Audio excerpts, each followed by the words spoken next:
Hello, I am here with Lindsay Deutsch, who is not from Wisconsin, although she has a Wisconsin sounding name. She is a native of the South and just a fantastic. I'm usually not tongue tied, but I really am because I'm so excited for the performance coming up of Take Three. And Lindsay is the feature, they're all featured performers, right? I don't want to step out of line, but welcome, Lindsay Deutsch. We want to hear Thanks for you, not having me. me. Sure. And if you whistle or anything, you are now such a fan. I would love to invite you to whistle on our show or snap or whatever you think you can add. You're welcome. I can snap, no whistling for me though. We're Okay, good. snapping it But is. Let's do it. so Take Three. So tell us about Take Three. What can the audience expect when they come to a Take Three concert? Well, I grew up completely classically trained, and I spent my entire childhood and my entire life practicing Bach and Brahms and Beethoven and scales and arpeggios and thirds. And I know you probably won't believe this, but I didn't realize as a kid growing up that I could play pop music. I didn't know that that was an option. In fact, I would fool around a little bit on the violin and not play exactly what was in front of me. My parents would say, "That's it, you're done. I'm taking the violin away. You should be playing only this music." And so I went to Juilliard School in New York and I went to Angeles. And again, it was an environment that didn't allow for a lot of personal growth or imagination with music. And so I started asking other friends if they would want to start a band and if they were interested in getting away from purely classical music. And sure enough, I found fellow dropouts who did want to play more than just classical music. And Take Three was formed. And we do everything from oldies like Beatles to movie music like Game of Thrones and Pirates of the Caribbean. We do a lot of mashups, which means we play two songs at the same time. So, probably my favorite song we play is Natural by Imagine Dragons, which we pair with the opera Carmen. And to have gone from feeling so afraid in a way to perform and so afraid to do something wrong with classical music to now be able to just let our hair down and be rock stars and have a blast and have some laughs and to be just one with ourselves and the audience is so special for us. It's fantastic. The clips I've seen are fantastic, and I'll attest to the. I mean, I have many questions, but one of them I have to go back first. Violin, was that something your parents suggested or put in your hands, or just how did that start with you, Lindsay? So I was 2 years old, and don't worry, I won't tell you the full 30-year history here because we only got a few minutes. But Yeah. I was 2 years old and I was watching television and I saw Sesame Street. And on Sesame Street that day happened to be the most famous violinist in the world named Itzhak Perlman. And he was playing with Bert and Ernie and jumping around and having a blast.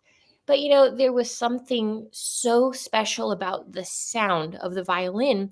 I really knew in that moment that that would be my life. And I begged my parents for a violin. And what they actually got for me was a tissue box strung with rubber bands. Oh, cool. And yeah. So I played on that for 3 years. And finally, on my fifth birthday, I got a tiny wooden violin and it sounded terrible. But even at that young age, I realized that hard work and sticking to something was worthwhile eventually. And my parents were very supportive and practiced with me and got me great teachers. And, I still wake up every morning first thing and play my violin and try to be a little bit better than yesterday. First thing? First thing. That's pretty cool. Yeah. Well, in addition to the violin, you got quite a set of pipes, sister. I've heard you sing on those things. It's fantastic.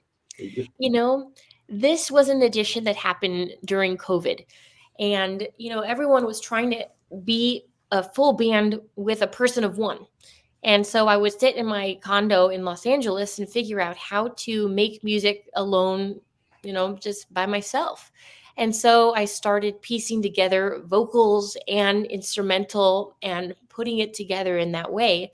And once COVID was over, I realized that it was something that should be on the show. And so, yes, it's one of my favorite moments in the show when I sing my 3 songs. I've heard them. They're fantastic.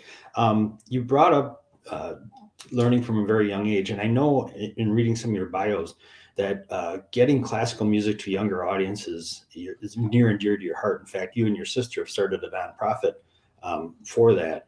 Not started, you have it ongoing.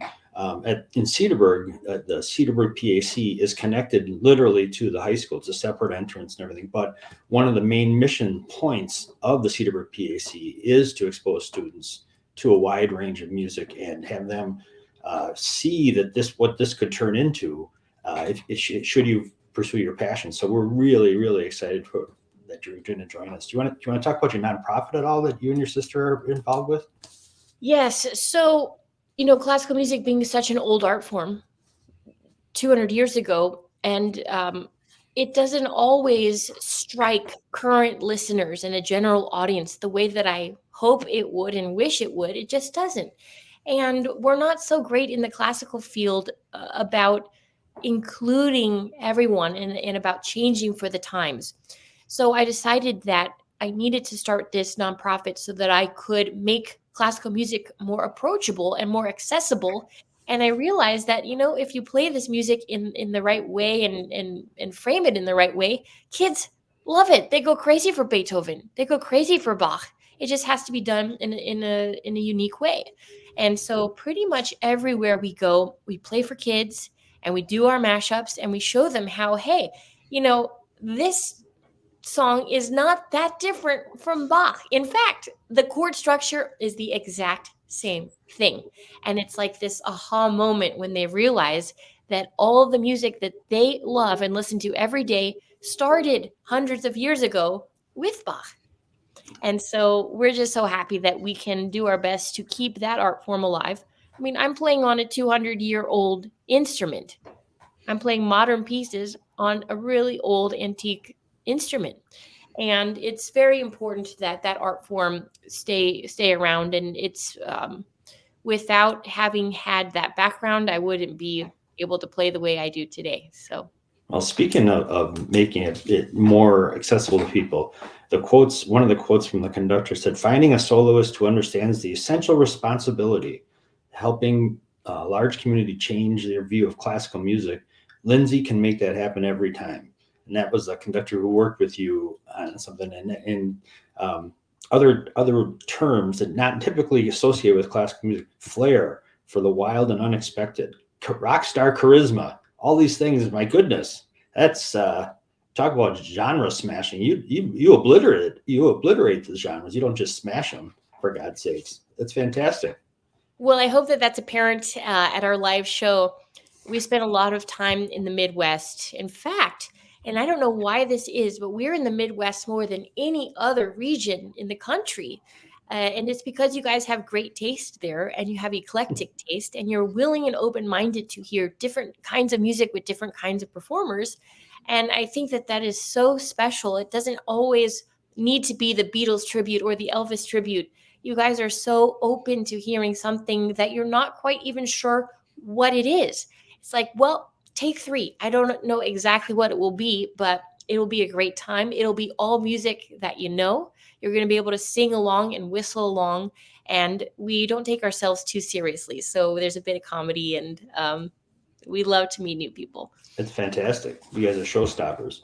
We're really looking forward to it. I know you don't have much time. You're kicking off. You're heading out on your tour like now. So you hang up here and you're hitting the tour bus. So don't want to hold you too much, but I do have to ask you one more question, unrelated to music. The racquetball. Oh my God. A fan? Are you a racquetball fan? I am now. My God, it's amazing. You won the world championship, the junior world championship for racquetball. Yes. As a teenager, I was very into racquetball. I started playing at 8 years old. And I think the discipline that I had with violin carried over to that sport. And I would find myself alone in a racquetball court for hours every day. And I became kind of obsessed with the sport. And the social aspect was great as well, because I homeschooled growing up. And with racquetball, I could meet other kids and pick up games at the community center. And I ended up winning the world championship when I was 16. And then shortly after, I had a knee injury. And I think that's what made me decide that I wanted to focus 100% on music and my career. And once I went off to college, I never played again. However, if you're up for a game of pickleball in There you Cedarbrook go. and you've got a court, I'll duel you. Excellent. My daughter would love that. She's a fanatical tennis and pickleball person. So that's great. Yeah, it's amazing. I read the racquetball thing, and I can see you on stage with the violins, all of a sudden losing track and swinging that thing like a racquetball racket. That'd be fantastic. But wow, what a multifaceted person you are, and that's just great. We can't wait to see what you bring us on stage and in your the rest of your ensemble. There's 3 people, yes, or is there more? Yes. Okay. For cello, and I'm violin and vocals, and then piano. And we all live scattered around the US, and we meet up. In fact, we just came from Brazil yesterday.